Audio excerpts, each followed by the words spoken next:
Estás escuchando Milenio 3 por Aluka Nanica. 1:10. Buenas noches, amigos. Ha sido una semana especialmente agitada. Noticias de todo tipo. Extraños anuncios que dan la vuelta al mundo. La ONU que nombra una embajadora de los extraterrestres que, en apenas unas horas, se confirma que la noticia no era realmente veraz. Sin embargo, en estos días, declaraciones de astrónomos importantísimos asegurando que los extraterrestres existen. Conferencias internacionales donde pilotos, especialistas, militares hablan de un gran secreto. Y científicamente hablando, el hallazgo sorprendente de un mundo gemelo a la Tierra. Y además, una señal. Parece ficción, pero es realidad. En diversas ocasiones, la mítica película Contact ha servido de inicio, de casi rampa de despegue de esta nave, con la ilusión de que en algún momento, por ahí arriba, quién sabe si con un sonido similar a estos acordes míticos de Jean-Michel Jarre, alguien responda, alguien diga algo. Hasta estos instantes teníamos la famosa señal wow, de la que hemos hablado en alguna ocasión, una especie de extraño latido proveniente de lo más profundo del cosmos.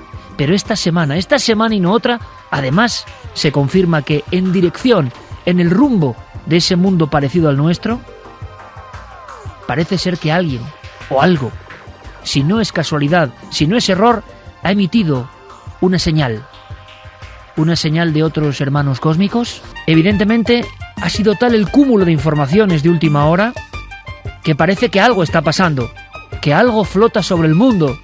Como dijo una vez un corresponsal del diario ABC, Carlos Murciano, algo flota sobre este viejo mundo, cansado ya de rodar por los espacios infinitos.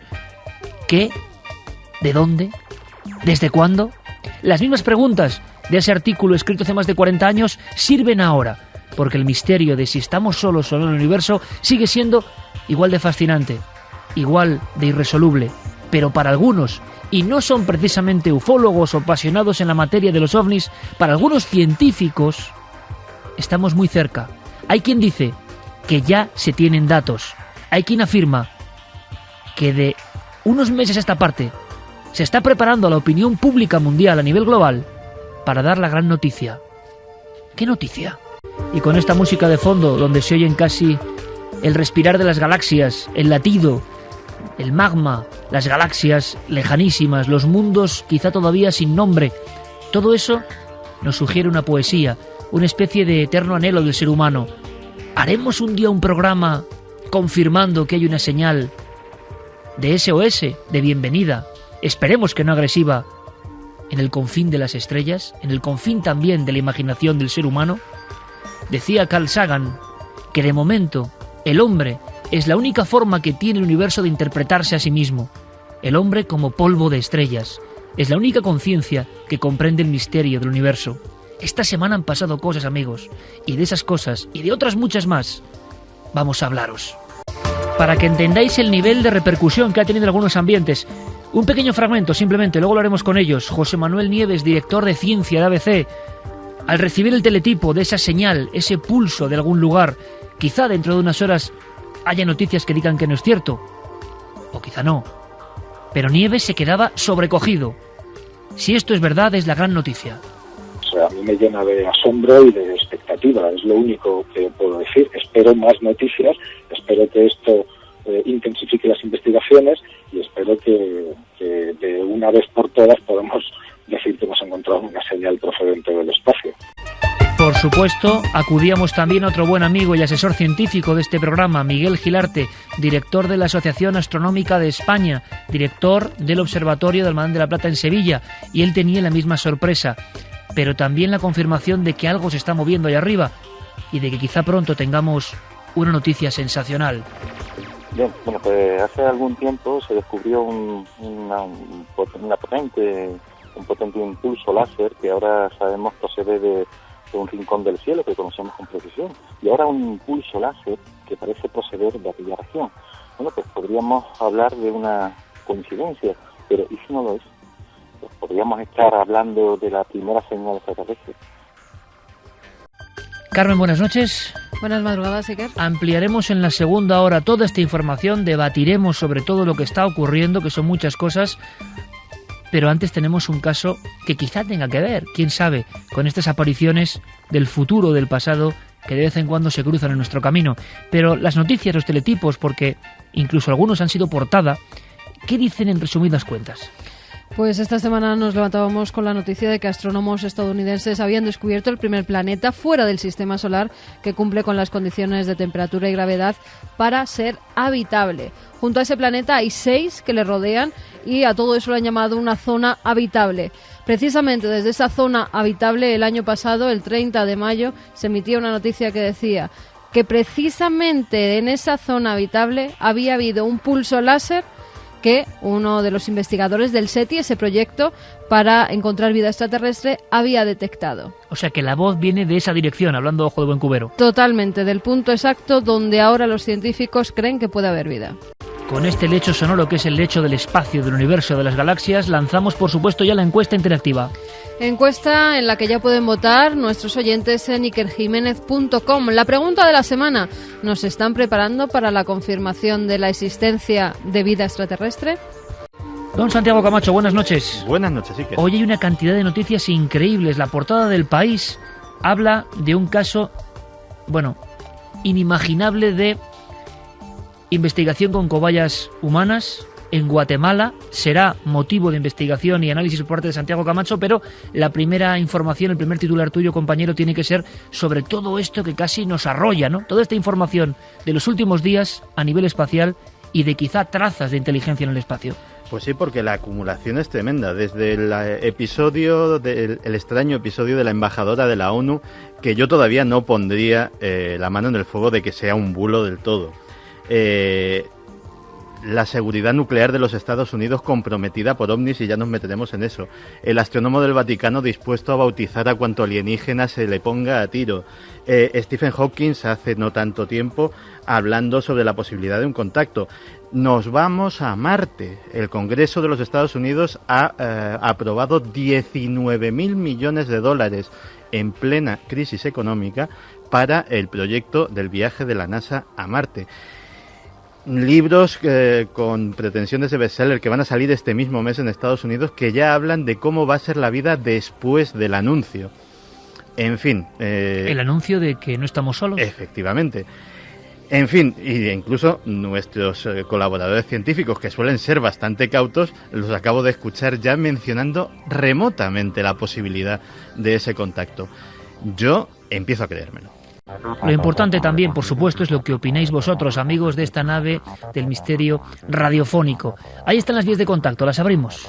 27699, palabra clave milenio, espacio, vuestros mensajes, milenio3 con número @cadenaser.com y www.cadenaser.com si queréis emitir vuestras opiniones segundo a segundo. Sorteamos como siempre, Iker, 3 libros: El monasterio, 40 historias desde la otra vida y La mujer que buceó dentro del corazón del mundo. Un inicio cósmico con Fermín Agustí, Carlos Largo, Noel Calero en estas bandas sonoras fundamentales que nos teletransportan.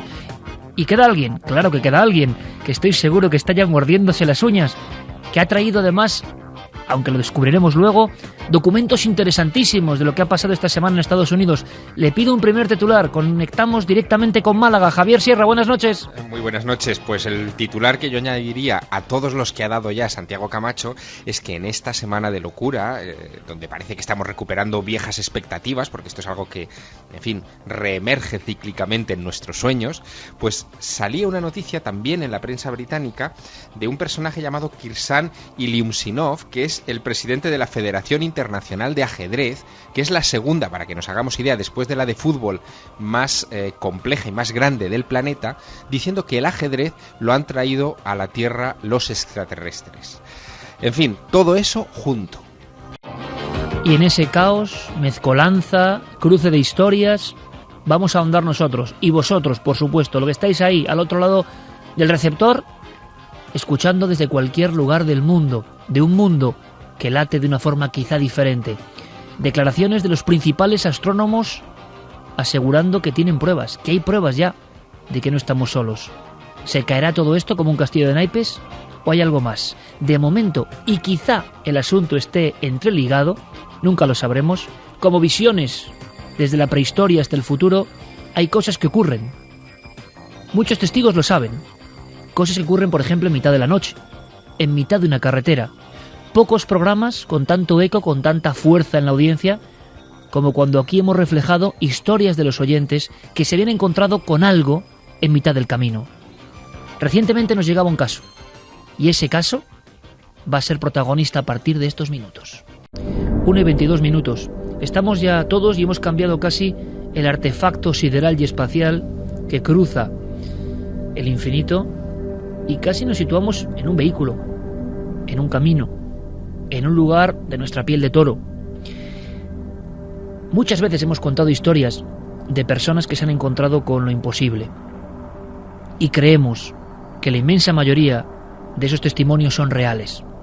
Esta noche toca recordar algunos de ellos porque nos ha llegado, además por vía de un buen amigo de este programa, Javier Riollo, y toda una autoridad intelectual y cultural en este país, la historia de otro prestigiosísimo escritor, poeta, ensayista, en fin, un intelectual, un hombre que yo creo que si cuenta o nos va a contar que ha visto algo es precisamente por esa razón, porque ese algo seguro que cambió su vida, su percepción, y que es algo inolvidable. Hay más y no es habitual. La mayoría de estos casos en plena noche, tengan la naturaleza que tengan, se expliquen o no se expliquen, suelen ser protagonizados por una sola persona. Es extraño el suceso donde más de un individuo ve la misma aparición y puede describirla. Da la impresión de que estos seres, entidades, figuras, no sé cómo llamarlas, tienen una misión. No sé si vienen del espacio exterior, como se ha creído en muchas ocasiones, forman parte del inconsciente colectivo o están ahí desde siempre acompañándonos, queriendo decir algo. Lo que sí sé es que aparecen a personas en momentos importantes. Y a veces da la impresión, y lo sabe perfectamente mi compañero Javier Sierra, de que todo el entorno se convierte en una especie de sueño onírico. Era un camino y no pasó ningún otro coche. Era un lugar y no había absolutamente nadie. Incluso no se escuchaba nada. Esa especie de burbuja espacio-temporal que dura el tiempo que dura la visión de esa figura imposible. Alejandro López Andrada, autor de muchísimas obras, algunas llevadas al cine con gran éxito, como El libro de agua, es un escritor, es un pensador.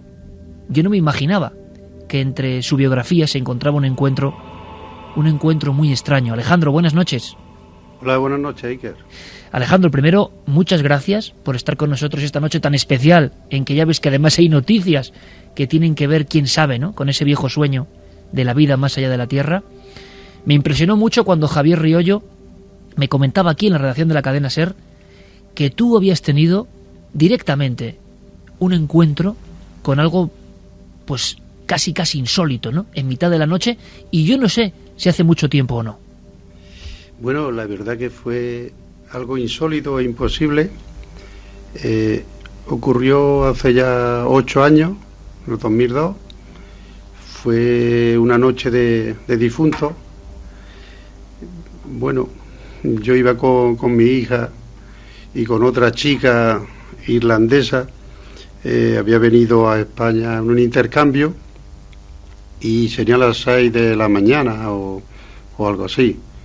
Íbamos en dirección a Pozo Blanco. Yo soy de un pueblo de Villanueva del Duque, del norte de Córdoba, la comarca Los Pedroches, y de pronto salí a la carretera, hice stop, miré hacia la izquierda en dirección a Hinojosa del Duque, en cuyo estudio me encuentro ahora mismo, y la verdad me quedé paralizado. Miré hacia la izquierda, como digo, y estuve casi un minuto inmóvil, como en otro fuera de la realidad. Y mi hija, que iba de copiloto, mi hija mayor, Rocío, dice al rato: oye, papá, ¿tú estás viendo lo que yo? Y yo no quería decir nada, pero digo, pues sí, lo estoy viendo. Y dice, pero eso es imposible, dice mi hija. Miré hacia atrás, miré a la chica de Irlanda y tenía los ojos abiertos, unos ojos de terror, de espanto, y yo, para tranquilizarla, digo, bueno, no te preocupes, esto no es nada. Dice mi hija, sí, es algo. Venía hacia nosotros y era una especie de monje con sotana, con capucha, de unos 2,5 metros de alto, gigantesco. y lo estuvimos viendo durante 3 o 4 minutos. 3 o 4 minutos, Alejandro. Sí, fue una cosa totalmente real, que no fue un sueño, una alucinación. Y bueno, mi hija que está aquí te lo puede comentar, Rocío, que vio lo mismo que yo vi. Ahora queremos hablar con ella porque, como te decía Alejandro, y seguro que muchos oyentes están ahora mismo atentísimos, porque no es normal, en el sentido de lo extraordinario, ¿no?, y de lo valioso de que diferentes personas al mismo tiempo observen. Sí ha habido casos, evidentemente, de luminarias, de luces, pero seres, sea lo que sea, no es normal. Entonces, me cuentas que estás justamente en un cruce de caminos, que es Día de Difuntos, detalle que no conocíamos, sí. Día de Difuntos. Sí. Descríbeme, por favor, tú además, que también sabes describir, todo lo que ves en esa figura, movimiento, comportamiento, estampa. Cuéntanos, por favor, te escuchamos. Era un ser, una especie de nazareno gigantesco, como la capa de un nazareno, con una capucha de monje. La cara no se le veía, porque llegó a estar de nosotros unos 20 metros, desde los 100 metros que venía hacia nosotros, venía por el centro de la carretera, como flotando, porque vimos que no tenía pies, venía a unos 20 centímetros de la carretera, y bamboleándose como cuando van las procesiones de Semana Santa, como va un nazareno con ese movimiento de un sitio hacia otro. Y fue terrorífico, porque en ese momento no sabes qué hacer, se detiene el tiempo, y la figura era era negro, era no sé cómo explicarlo, no era un color, el color que llevan los monjes, un color ocre o marrón oscuro, no, era negro, era una figura negra, y la capucha se vio perfectamente, la espalda muy ancha, estamos hablando de casi 1,5 metros de anchura, era un ser gigantesco, de 2,5 metros de alto, y la verdad que me quedé aterrorizado. Pero ahora me confirma mi hija, yo no lo recordaba, de que dije en un momento, y es verdad, de ir hacia él con el coche, de acercarme y verlo de frente a frente, pero claro, en el último instante tiré hacia la derecha. La verdad que de recordarlo me da pavor. Estamos notando eso, Alejandro, y eso pasa en todos los casos auténticos. Ha pasado el tiempo, pero cuando tú lo recuerdas vuelves a verlo, ¿no?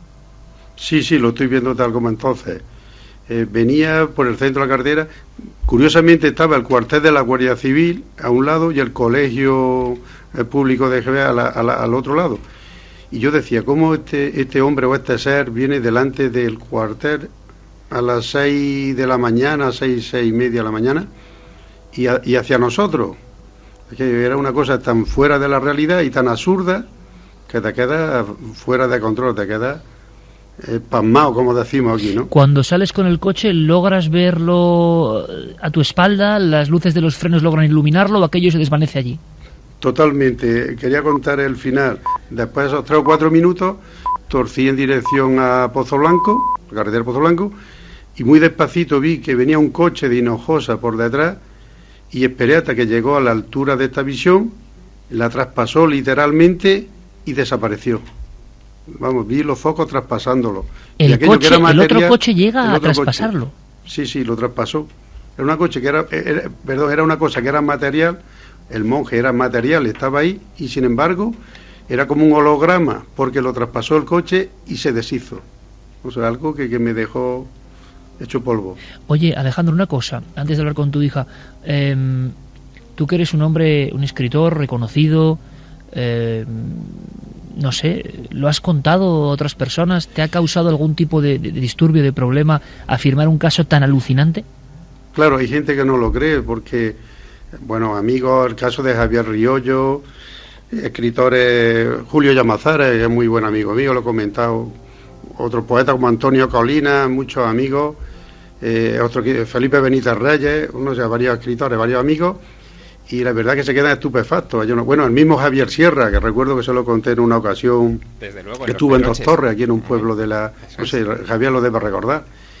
Y es algo tan increíble que de no haberlo vivido con otras 2 personas, yo mismo creo que fue pudo haber sido una alucinación, pero no, aquello fue totalmente real, pero tan real como que estoy ahora aquí en Hinojosa del Duque, delante de mi hija. Alejandro, una cosa, la sensación que te queda después de ese encuentro, de esos minutos delante de esa figura que iba hacia vosotros, es de de miedo por encima de todo, no de curiosidad. Bueno, es una mezcla de pavor, de miedo, de respeto. Lo que sí es verdad que te cambia. A mí eso me cambió mucho, mucho la vida. Y me ha hecho creer mucho más que nunca en que hay otras realidades, otras dimensiones y en que no estamos solos. Es que pienso que hay varios planos de la realidad, de otra realidad, que se mezclan con esta y debió de ser algo de eso, porque aquello era real. Físicamente estaba allí y duró la visión varios minutos, como te he estado diciendo. Decías que flotaba a una altura del suelo.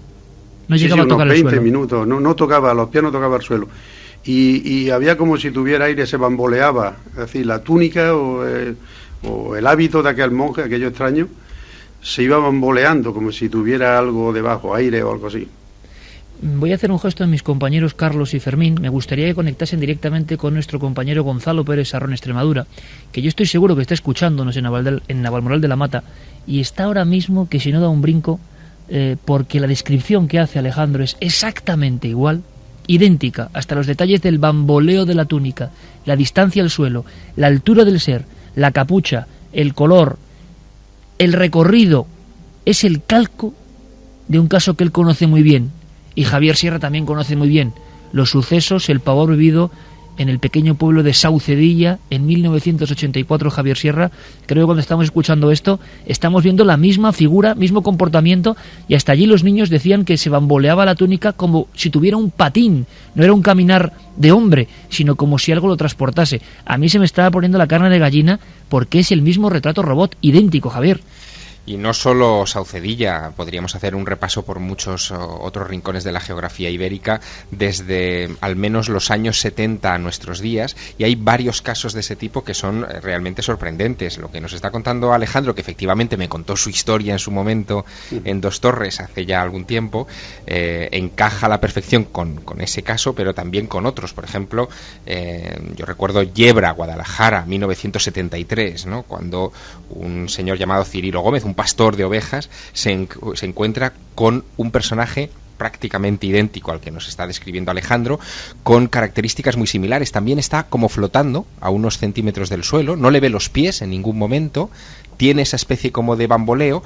Lo que ocurre que lo que vive Cirilo Gómez, que está muy cerca de él, no hay un parabrisas de por medio, no hay una carretera, es en medio del campo, cerca del lugar donde él encerraba a su ganado, le permite llegar a escuchar que ese ser le llama por su nombre, ¿no? Llega a increparle, llega a decirle detente, Cirilo, le llega a decir, ¿no? Bueno, la impresión que vivió aquel hombre fue tremenda y vamos, se la llevó a la tumba poco después, ¿no? Tenemos otro elemento, otro detalle diferenciador. Hablamos de Rocío, la hija de Alejandro, que viaja en ese vehículo y que vio lo mismo. ¿Es así, Rocío? Buenas noches. Hola, buenas noches, Iker. Encantado de que estés con nosotros. ¿Cómo recuerdas tú? Esto lo hemos hecho muy pocas veces porque es muy difícil. Cuéntanos ahora tú esa revisión del caso. ¿Cómo lo ves desde tu posición? Vas en el asiento del copiloto, ¿no? Sí, exactamente. Yo acompañaba a mi padre, íbamos con la chica esta, que ella iba atrás. Nos paramos en el stop y yo me quedé parada. Al principio no sabía qué decir y me quedé como 40, 50 segundos, no sé, hasta que ya dije, papá, ¿tú estás viendo realmente lo que yo? Me miró y me dijo sí. Y volvimos a mirar hacia esta cosa o individuo, no lo sabemos bien. Y ahí estuvimos como 4 minutos aproximadamente. Y la verdad es que impresionaba porque se ve que era una figura humana, se distinguía la cabeza, un tronco, pero era curioso porque los pies no se le llegaban a ver. Tenía una túnica larga, se bamboleaba y además hacía el movimiento como si andase y se acercase hacia nosotros. Hay un detalle curioso, Rocío. Has comentado que pasan unos 50 segundos hasta que tú adviertes a tu padre y le dices que hay algo hacia tu lado, pero ¿eso dónde estaba? ¿En mitad de la oscuridad? ¿Quieto? ¿Comienza a andar en el instante en que vosotros os percibís de su presencia o constantemente venía hacia vosotros? Sí, Iker, efectivamente venía a nosotros. Poco a poco se iba moviendo, nosotros veíamos que se iba acercando por eso tardé yo en reaccionar un rato y decir, ¿estás viendo lo que yo? Porque me parecía un poco raro. Entonces estaba en mitad de la carretera, justo en la línea de en medio, y bueno, es que daba un poco de miedo de decir, ¿eso qué es? Porque no se le veía la cara, la capucha le tapaba y lo miraba y era una sombra negra, no tenía cara. ¿Cómo estaba el día en aquel instante? ¿Era ya noche cerrada? ¿No eran de madrugada, me habéis comentado, a las 6 de la mañana ya? ¿Había algo de claridad o era más oscuro que la propia noche? No, estaba muy oscuro. Estaba en la luz de la farola, pero estaba oscuro, un poco oscuro, sí. Dejadme hacer una cosa, porque os puede interesar también a vosotros, padre e hija, testigos de esta historia, que quizá no sepáis que hay un caso, no voy a decir idéntico, es que es un calco tan absoluto en comportamiento, que yo no sé si a mi amigo Gonzalo Pérez Sarró, allí en Navalmoral, muy cerca donde todo ocurrió, en Extremadura, en la puerta de Extremadura, se le habrán puesto también los pelos de punta, me imagino, porque nunca, Gonzalo, buenas noches. Hola, muy buenas noches. Yo no sé tú, yo nunca he escuchado una versión tan idéntica en comportamiento, en acción, en altura, en traje, talar, sotana, como la de Saucedilla. No sé si has podido escuchar el testimonio completo. No lo he escuchado completo, pero los detalles que he escuchado tienen mucha similitud. Desde luego parecía que hablábamos del mismo ser. Pero ten en cuenta que hasta la túnica, la túnica revoloteando. Exacto. En mitad de la carretera, la túnica revolotea, la negrura absoluta, la capucha, un tronco humano como yendo impulsado por un patín. Exacto. Y una sensación de pavor terrible y unos 2,5 metros de alto. ¿A ti a qué te suena todo esto? Pues igual, a esa figura y en esos dos detalles, la forma en que se desplazaba, como deslizándose, y ese misterioso, que no sabemos a qué corresponde, revolotear de los faldones de esa vestimenta, que la chica de Saucedilla, la testigo principal de aquel caso, nos decía que es como si hubiera un ventilador debajo de la figura que hiciera airear esa prenda. Alejandro, Rocío, ¿algún sonido en aquel momento? ¿Teníais las ventanillas, imagino, subidas? Sí, sonido ninguno. Era un silencio absoluto, sepulcral, y la sensación, yo al menos lo sentí, de que había traspasado la barrera del tiempo y estaba en otra realidad. La sensación de estar en otra dimensión, como fuera del espacio, entrar en otro espacio. Y bueno, la verdad que eso a mí me ha marcado tanto que a raíz de entonces, incluso en mi modo de escribir, incluso en mis novelas, a raíz de entonces, tratan todos temas paranormales, esotéricos, cosas de las que yo antes nunca escribía. Hay una cosa que es curiosa, esa figura, ese ensotanado, llega a estar relativamente cerca del coche. ¿Percibís algún detalle más cuando está más cerca o sigue siendo la misma sombra, el mismo tronco humano? No hay nada que llame la atención. Igual, lo único de que no tenía pies y estaba flotando la carretera y se movía. Cuando decía lo del ventilador, era esa sensación, como si le viniese el aire desde abajo, desde la tierra hacia arriba, y se bamboleara todo, pero era no conseguimos verle el rostro. Debajo de la capucha no había rostro, o al menos no lo veíamos. Fue en lo que yo me fijé, porque quería verle algunos rasgos físicos de la cara y no lo conseguimos ver. ¿Me señala Carmen algo? Sí, ¿visteis las manos en algún momento? ¿O si hacía algún movimiento para impulsarse con las manos al caminar? No, como los nazarenos, unas manos pegadas al cuerpo, absolutamente. Y lo que sí me asombró mucho, Iker, fue la anchura del cuerpo, del tronco. Digo, como algo así de 1,5 metros, era un ser muy, muy corpulento, muy grueso. Muy robusto. Sí, muy robusto. Y la sensación que tenemos es de que se aproxima a vosotros por algo. ¿Camina a gran paso, a gran velocidad o va muy lento? Con muchísima lentitud. Ten en cuenta que a los 4 minutos recorrió unos 70 metros u 80 metros. Lo vimos desde los 100 metros y cómo se venía aproximando hacia nosotros, y cuando estuvo a unos 20 metros fue cuando reaccioné y tiré hacia la derecha. Yo sigo pensando que hubiera pasado si hubiera ido hacia él. Ahora me lo pregunto, ¿no? Y es muy curioso, Rocío, ¿tú llegas a ver también, como comentaba tu padre, la sensación de que ese otro coche que viene en la otra dirección llega a atravesar esa figura? No, yo no lo llegué a ver porque yo estaba tan sorprendida, estaba dándole vueltas en mi cabeza y no pensaba en otra cosa en ese momento. Pero sí que mi padre, que estaba pendiente, sí que me lo comentó. ¿Sabéis si en ese lugar justo, que no sé si podemos comentarlo, qué cruce es exactamente, en Rocío, Alejandro? ¿Dónde se produce exactamente el encuentro? Y lo decimos por si hay gente que sabe algo más de esa zona. Bueno, se produce en el cruce en Villanueva del Duque, que es en el pueblo donde yo vivo, mi pueblo natal, entre la carretera que va hacia Villaralto, que es otro pueblo, Hinojosa del Duque a la izquierda y Alcaracejo y Pozo Blanco a la derecha. Justo en ese punto. ¿Y tenéis alguna información o a raíz de este caso habéis investigado o alguien os ha contado? Vamos a intentar desde luego ahora mismo, Carmen, abrir las vías de contacto por si alguien sabe algo, ha vivido alguna experiencia parecida. Nos interesa mucho si alguien ha vivido experiencias parecidas que nos lo cuente, y más aún si es en esta zona concreta. ¿Había ocurrido, no sé, alguna tragedia, alguna cosa singular en ese entorno?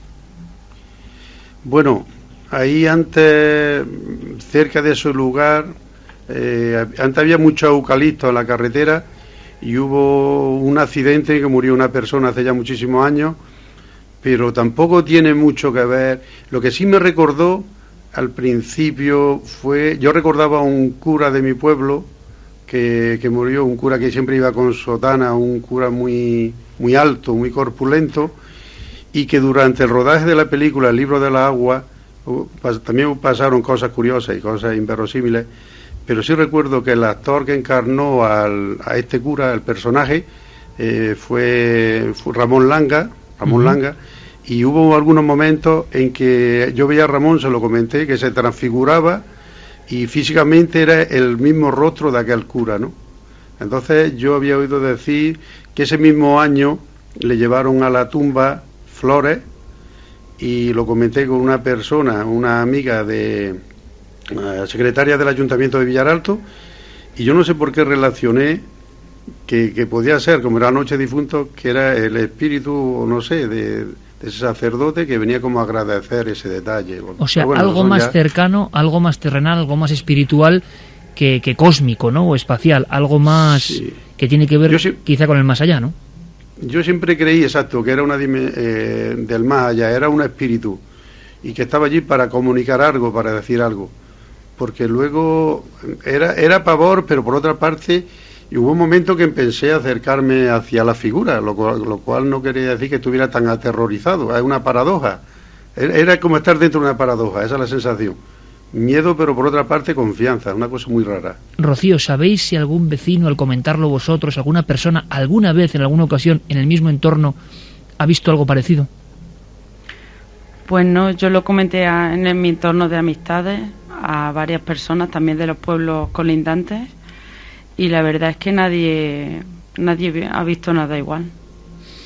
Pues a mí me gustaría mandaros un fuerte abrazo, agradeceros muchísimo el testimonio, un testimonio crudo, auténtico. Ahí está, alguien que, imagino, ve algo, no cuenta algo tan apasionante y tan absurdo al mismo tiempo, una figura gigantesca, imposible, en mitad de la carretera, yendo hacia el coche, pero por fortuna sabemos que hay muchos más testigos, y ahora vamos a recordar algunos de ellos, que vieron exactamente lo mismo. Solo por esa coincidencia ya merece la pena investigar, y tener a dos testigos, padre e hija, en el mismo vehículo, que han visto lo mismo, la aparición y desaparición de esta figura, creo que es algo importantísimo. Os mandamos un abrazo fortísimo y seguro que nos vemos pronto. Un abrazo para los dos. Un abrazo, Iker, que es un placer hablar contigo, y un abrazo para Carmen también. Un abrazo, Alejandro. Y para el amigo Javier, un abrazo y gracias. Un abrazo, buenas noches. Muy atentos, amigos, porque este mensaje que habéis escuchado es un pequeño duende de la radio. Ese SMS ya no existe, Carmen, hay que dejarlo muy claro. No, el que existe es el 27699, 27699, palabra clave Milenio, espacio y vuestras opiniones, vuestras preguntas. ¿Y hay preguntas, cuestiones o elementos que tengan que ver con la zona? ¿Qué dicen nuestros oyentes? Pues que tengan que ver con la zona, por el momento no nos ha llegado ninguna información, pero sí Ana Belén nos decía, hola amigos, hace ya muchos años nos pasó a mi hermana y a mí un caso muy parecido en un pueblecito al norte de Extremadura, pero a plena luz del día, en agosto y en medio del campo. ¿Podría decirnos el pueblecito al norte de Extremadura para tener más datos? Bueno, si nos puede escribir Belén y ampliarnos un poco, Ana Belén se llama, y ampliarnos un poco la información, pues se lo agradeceríamos. También nos decía Juanma que le gustaría que le preguntáramos a Alejandro si a partir de ese momento había soñado alguna vez con el monje, o su hija si había soñado con ese monje.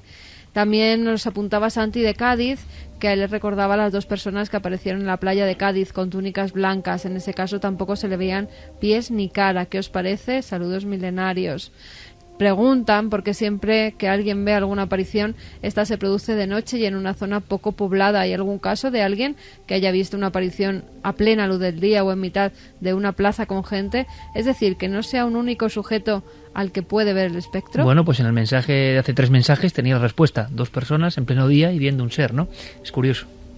Buenas noches, milenarios. Soy vecino de Alejandro en Villanueva del Duque y jamás le había oído contar esto. Estoy alucinando el misterio en Los Pedroches, nos decía Manuel Alejandro.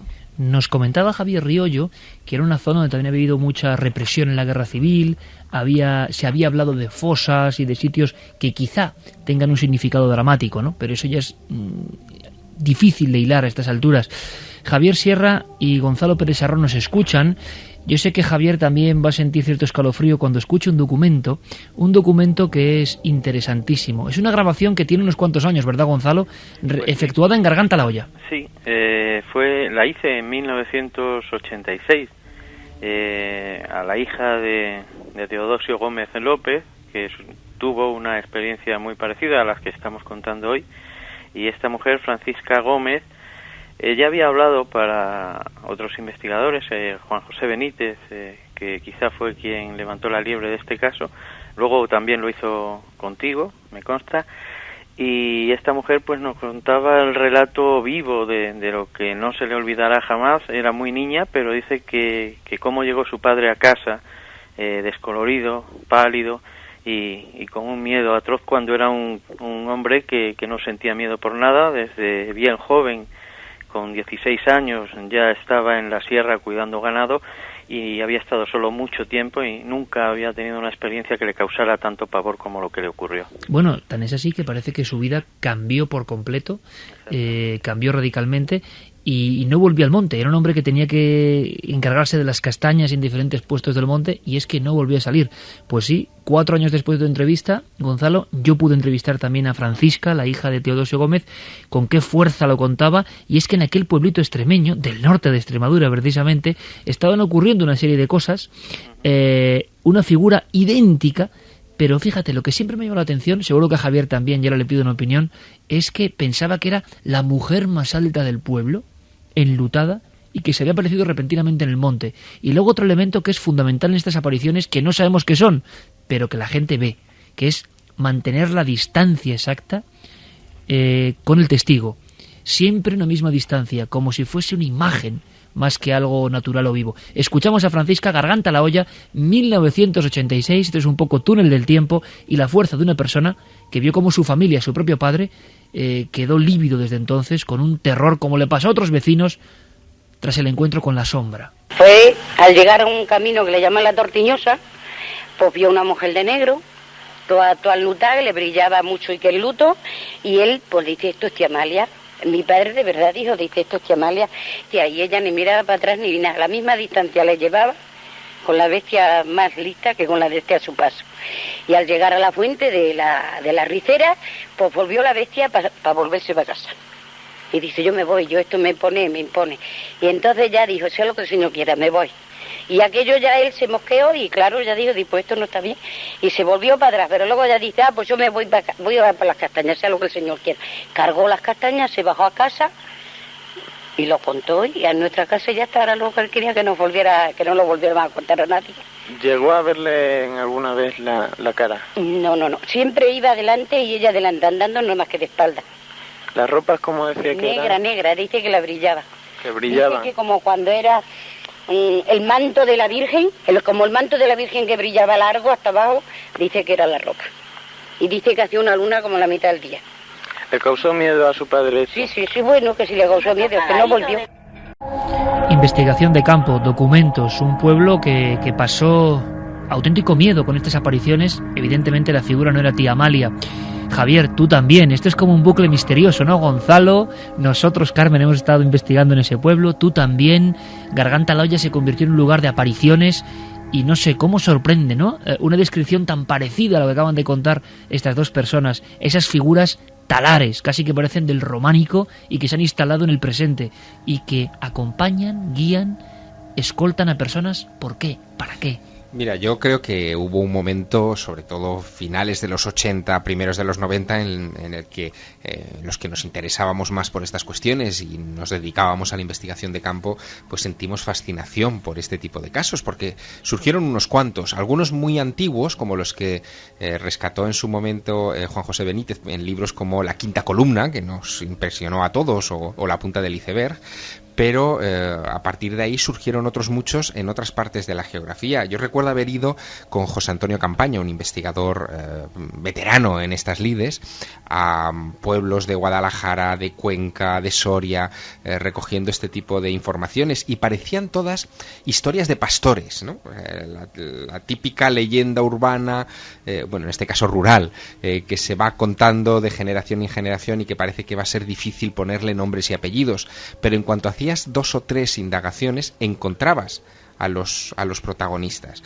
Hubo un caso muy reciente en aquellos años, que surgió justo cuando estábamos investigando este tipo de casos, en 1990, en Valverde de Leganés, en Badajoz, donde el pueblo entero comenzó a denunciar la presencia de lo que ellos llamaban el monje satánico, ¿no? Que era una figura también vestida de los pies a la cabeza con un manto negro, con una especie de ropa talar negra que no le dejaba ver ninguna de sus facciones, y que se dedicaba a golpear en las ventanas de los vecinos. Es decir, que lo que ocurría era que les llamaba la atención esos estruendos que a veces se confundían con que un muro de una pared de una vivienda podía haberse incluso venido abajo. Bueno, lo curioso es que en esa época no se celebraba, o estaba muy apagada, una fiesta que hoy sí que se celebra. A partir del 2003 se ha convertido en muy famosa en Valverde de Leganés, que es la fiesta de la Diabla. La Diabla, que se celebra cada 24 de agosto, representa pues una supuesta aparición también de una criatura de este estilo que se desata del yugo de San Bartolomé y que se dedica a perseguir durante una noche al año a los vecinos entre el pueblo, ¿no? Y que piensan que es una adaptación de algún tipo de aparición sobrenatural, quizá pretérita y olvidada, como ocurre en el origen de muchas fiestas populares en otros puntos de España. Recuerdo ahora perfectamente, como recordaba Alejandro López Andrada, la visión de esa figura que se le venía encima. Recuerdo mis correrías por Vegas de Coria, Rolobos, El Cerezal, El Gasco, donde hubo diferentes sucesos.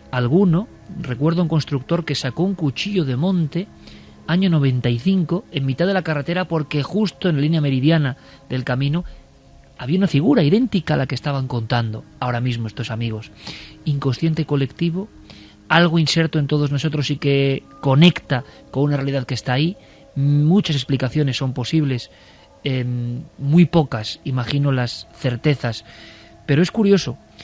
En otros pueblos de la región, en ese mismo Saucedilla, hubo algunos casos que hielan la sangre, porque poco después de las primeras apariciones idénticas en comportamiento, en aceleración, en lentitud, en altura, hay un grupo de niños, me acordaré siempre, Gonzalo, cerca de las piscinas municipales, que dan la primera voz de alarma de esa figura que nadie puede creer en esos testimonios. Claro, son niños, pero pocos días después, y esto a mí me impresionó muchísimo, otra joven, María del Mar Mariscal, dentro de su casa, en el perímetro interior del jardín de su casa, ve a la figura mirándole. Es uno de los pocos casos, si es que es el mismo ser, individuo, lo que sea, en que se le ve sin capucha, ¿no? Exactamente, y además que hasta el momento las apariciones de este ser había sido poco más que un fugaz paso o un rostro en la lejanía. Sin embargo, en esta ocasión lo ve de cerca y además hay como un intento de comunicación, porque cuando esta chica sale con las sobras de la cena para echarlas en el cubo de basura que tenía en el patio, en el jardín de su casa, ve junto a uno de los postes de la entrada de vehículos, que medía 2 metros, este poste, y ella decía que sobresalía sobre eso 1/3 de lo que era la figura entera. Digamos que 2/3 ocupaban el poste, con lo cual podemos calcular que podía rondar los 3 metros de estatura casi, una cosa descomunal. Pero cuando ella se percató de que allí había alguien, miró, vio la cara, dice que era una cara como enjuta, una cara como en forma de pera, pero que además tuvo como un detalle, o se percató de un detalle como de una especie de cicatriz o marca en ese rostro. Y claro, en esos momentos, segundos de ya primero de susto y luego de pánico, puesto que este ser, sin despegar sus brazos del cuerpo, con su mano le hizo como una especie de seña de que se acercara. Claro, hasta que no lo hizo, soltó la bolsa de basura, echó a correr, y como en el caso del vecino que contabas de las Urdes, el padre de esta chica salió con cuchillo en mano en persecución de este ser, pero cuando salió ya no estaba en el patio. Como siempre contamos algún caso de este tipo en primera persona, con testimonios, acoplándose a un informe nuevo a la larga ya, a la longeva lista de los encuentros con lo absurdo, con lo extraño de estas entidades en nuestro país. Las vías de contacto, el 27699, y las vías de contacto habituales empiezan a llenarse de casos, de personas. Luego merecerá esto, Santi, un análisis por parte de los especialistas que estáis ahí, ¿no? ¿Qué ocurre? De nuevo un montón de historias. Estoy recordando que en algunos casos se disparó contra estas figuras. Un caso que tú investigaste, Javier, en la barriada de Penamoa, en La Coruña, aunque sea en apenas un minuto, la gente llegó a tener tal pánico que llegó a cargar escopetas, como ocurrió en Vegas de Coria, provincia de Cáceres, contra este ser errante, ¿no? Sí, estamos hablando de finales de los 80 y efectivamente la barriada de Penamoa es visitada por una criatura, en este caso parece que era un animal o algo por el estilo, por una especie de gorila extraño que inmediatamente despierta todas las alertas y hace que se organicen batidas para tratar de abatirlo. Nunca se logró dar con él, pero bueno, el misterio permaneció y se puede consultar, de hecho, en las hemerotecas, porque esto llegó a convertirse, como no, en noticia, pero de esa clase de noticias que desaparecen y luego nadie rastrea, ¿no? Esta noche tenéis que acompañarnos. Habrá túnel del tiempo, y un túnel del tiempo además emocionante, un emotivo homenaje, creo yo, y que tiene que ver con el terror. Y también, ¿por qué no decirlo?, con estas incógnitas que nos rodean en esta semana precisa. También una investigación sobre conspiraciones, algo ha ocurrido y que ha sido portada, repetimos, del periódico El País. Manipulaciones extrañas, cobayas humanas y un sinfín más de historias. Ahora todas las noticias, aquí en la SER. Regresamos en apenas 5 minutos.